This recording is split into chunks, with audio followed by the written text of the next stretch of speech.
अगर इसमें किसी होम बेस्ड ट्रेनिंग की आवश्यकता पड़ती है, ऐसे विद्यालय जो कि विद्यालय नहीं आ सकते हैं, उनके हम अपने रिसोर्स टीचर, रिहैब प्रोफेशनल को भेज करके वहाँ पर उन्हें हम उसके पेरेंट्स को ट्रेनिंग दें। इन बच्चों के लिए एक विशेष छात्रवृत्ति की व्यवस्था की गई है विभाग के द्वारा। हम उन छात्रवृत्ति को इन बच्चों तक पहुँचाएं। ये सभी जो चीजें हैं, जिम्मेदारियां हैं, वो शिक्षा विभाग के द्वारा लिखी गई है और शिक्षा विभाग इसका निर्वहन करेगा, हम ये उम्मीद करते हैं।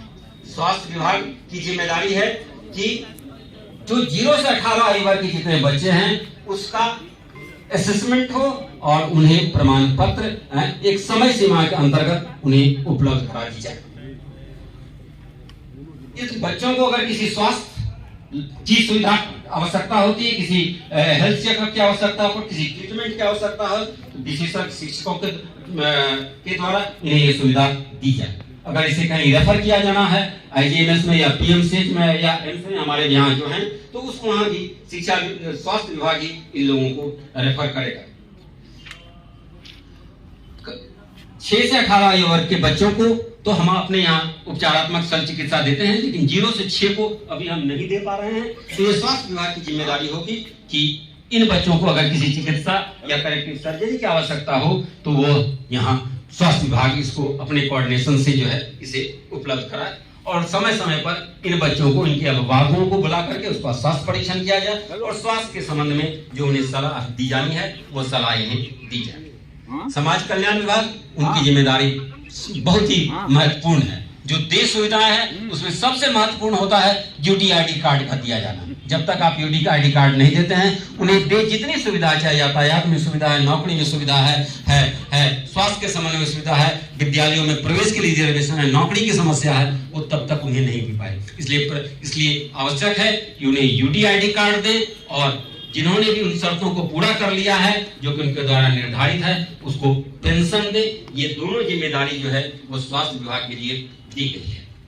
ग्रामीण विकास विभाग का है कि हम जो असेसमेंट कैंप कर रहे हैं या मोबिलाइज करें कि वहां बच्चों की 100% उपस्थिति हो।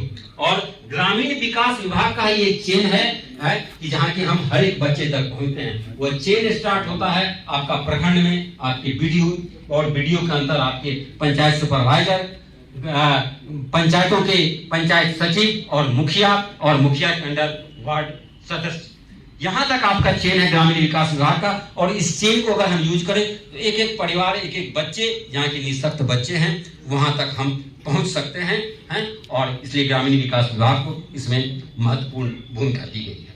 इस पूरे कार्य का अनुश्रवण राज्य स्तर पर एक कमेटी के द्वारा की जाएगी, जिसमें कि कुछ चुनिंदे अफसर होंगे और हम जिलों में घूम करके देखेंगे कि कहाँ क्या हो रहा है और कहीं पर ये कमियां हैं तो हम उस विभाग के मुख्य पदाधिकारी यानी सचिव, अपर मुख्य सचिव तक इन बात चीजों को हम ले जाएंगे ताकि वो अपने संबंध से इस संबंध में आदेश निकाल सके।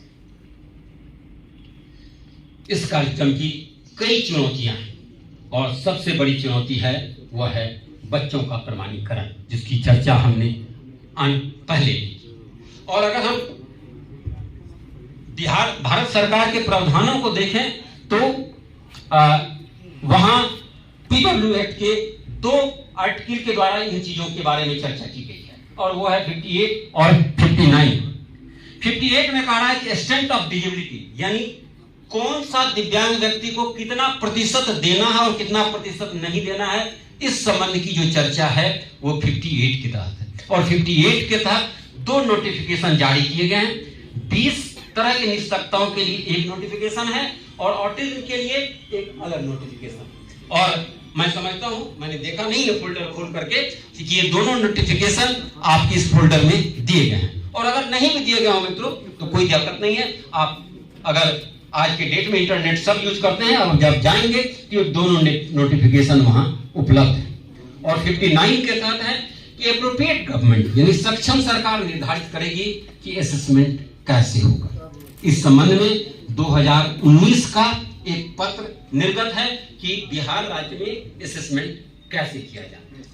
और मैं समझता हूं कि वो जो 2019 का जो वो पत्र है वो कुछ मायनों में वहां थोड़े कंफ्यूजन है, वहां क्लियरिटी का वहां अभाव है। उस पत्र जो पत्र है, पत्र संख्या 513 दिनांक 22/6/19, उसमें मेडिकल बोर्ड का जो गठन है वो सभी कोटि के लिए नहीं कहा जाता है, केवल मल्टीपल डिजेबिलिटी के मायने में ही मेडिकल बोर्ड की बात है। और लोकोमोटर और दृष्टिबाधिता को छोड़ करके जो मेडिकल अथॉरिटी जो कि सर्टिफिकेट प्रदान करेगा, वहां कहा जा रहा है कि साहब वो पोस्ट ग्रेजुएट होल्डर होने चाहिए और 5 साल का उनको एक्सपीरियंस होना चाहिए।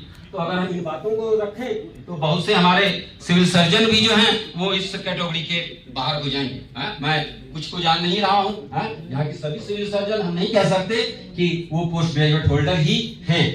तो यह एक है और मुझे लगता है कि इसे रिविजिट किए जाने की आवश्यकता है कि ये कैसे हो। इसलिए यह आवश्यक, और साथ ही जिन चीजों की कमी है, खास करके इंटेलेक्चुअल डिसेबिलिटी की असेसमेंट की जो कमी है हमारे डिस्ट्रिक्ट लेवल हॉस्पिटल में, उस कमी को कैसे पूरा किया जाए। और जो शिक्षा विभाग या अन्य बुनियाद केंद्र में जो हमारे रिहैब प्रोफेशनल हैं, जो पैरामेडिकल स्टाफ हैं और जो कि विभिन्न निष्ठता के क्षेत्र में दक्ष हैं, उनकी सहायता कैसे की जाए।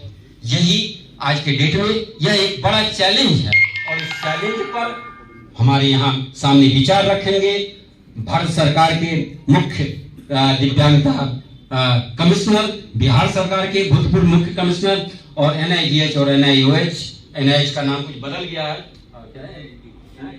NILD उसके भूतपूर्व निदेशक। तो इस तकनीकी सत्र में मैं आप तीनों का स्वागत करता हूं और मैं अनुरोध करता हूं कि आप इस चैलेंज को कैसे दूर करें, इस प्रक्रिया को कैसे सुगम बनाएं, इस पर भी अपने विचार रखेंगे। धन्यवाद।